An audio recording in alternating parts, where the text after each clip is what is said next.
നമസ്കാരം. ഗ്ലോബൽ സമയത്തിലേക്ക് സ്വാഗതം. യുവ സ്വപ്നങ്ങളുമായി അവിടെ സ്ഥിരതാമസമാക്കാൻ ആഗ്രഹിക്കുന്ന ലക്ഷക്കണക്കിന് വിദേശികൾക്ക്, പ്രത്യേകിച്ച് ഇന്ത്യൻ IT പ്രൊഫഷണലുകൾക്കും വിദ്യാർത്ഥികൾക്കും വൻ തിരിച്ചടിയായേക്കാവുന്ന ഒരു പ്രധാന വാർത്തയാണ് ഇപ്പോൾ US-ൽ നിന്നും വരുന്നത്. US പ്രസിഡന്റ് ഡൊണാൾഡ് ട്രംപിന്റെ ഭരണകൂടം US ഗ്രീൻ കാർഡ് പ്രക്രിയയിൽ വളരെ നിർണായകവും കർശനവുമായ ഒരു മാറ്റം പ്രഖ്യാപിച്ചിരിക്കുകയാണ്. ഇനി മുതൽ US-ൽ സ്ഥിരതാമസം അഥവാ ഗ്രീൻ കാർഡ് ലഭിക്കണമെങ്കിൽ അപേക്ഷകർ തങ്ങളുടെ സ്വന്തം നാട്ടിലേക്ക് മടങ്ങി പോകേണ്ടി വരും. എന്താണ് ഈ പുതിയ നിയമം? ഇത് നിങ്ങളെ എങ്ങനെ ബാധിക്കും? ഇതിൽ എന്തെങ്കിലും ഇളവുകളുണ്ടോ എന്നാണ് ഇന്ന് നമ്മൾ നോക്കുന്നത്. ദി ന്യൂയോർക്ക് ടൈംസ് റിപ്പോർട്ട് ചെയ്തതനുസരിച്ച് ട്രംപ് ഭരണകൂടം US ഗ്രീൻ കാർഡ് നടപടികളിൽ വിപ്ലവകരമായ മാറ്റങ്ങളാണ് വരുത്തിയിരിക്കുന്നത്. US-ൽ സ്ഥിരതാമസമാക്കുന്നതിനുള്ള പെർമനന്റ് റെസിഡൻസി അനുമതി തേടുന്ന വിദേശ പൗരന്മാർ ഇനി മുതൽ അപേക്ഷാ നടപടികൾ പൂർത്തിയാക്കുന്നതിനായി തങ്ങളുടെ സ്വന്തം രാജ്യങ്ങളിലേക്ക് മടങ്ങി വരണമെന്നാണ് പുതിയ ഉത്തരവ് പറയുന്നത്. US citizenship and immigration service പുറത്തിറക്കിയ ഏറ്റവും പുതിയ പോളിസി മെമ്മോയിലാണ് ഈ കടുത്ത തീരുമാനം രേഖപ്പെടുത്തിയിരിക്കുന്നത്. ഈ പുതിയ നയം അനുസരിച്ച് US-നുള്ളിൽ ഇരുന്നു കൊണ്ട് തന്നെ ഗ്രീൻ കാർഡ് അപേക്ഷകൾക്ക് അംഗീകാരം നൽകുന്ന രീതി ഇനി മുതൽ വളരെ അപൂർവമായ സാഹചര്യങ്ങളിൽ അല്ലെങ്കിൽ അസാധാരണമായ സാഹചര്യങ്ങളിൽ മാത്രമേ അനുവദിക്കുകയുള്ളൂ എന്നാണ് റിപ്പോർട്ടുകൾ. അതായത് US പെർമനന്റ് റെസിഡൻസിക്ക് അപേക്ഷിക്കുന്നവർ വിദേശത്തുള്ള കോൺസുലാർ പ്രോസസ്സിംഗ് വഴി തന്നെ നടപടികൾ പൂർത്തിയാക്കേണ്ടി വരും.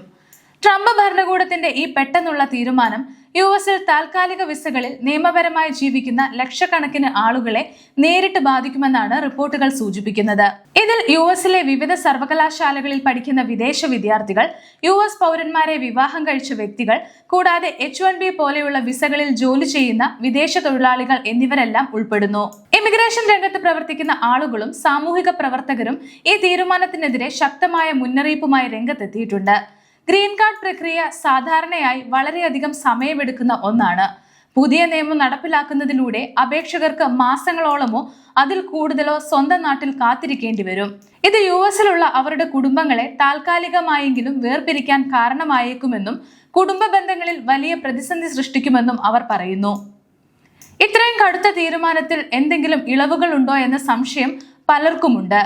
എന്നാൽ USCIS ഇളവുകൾ നൽകുന്നുണ്ടോ എന്ന കാര്യം ഇതുവരെ വ്യക്തമാക്കിയിട്ടില്ല.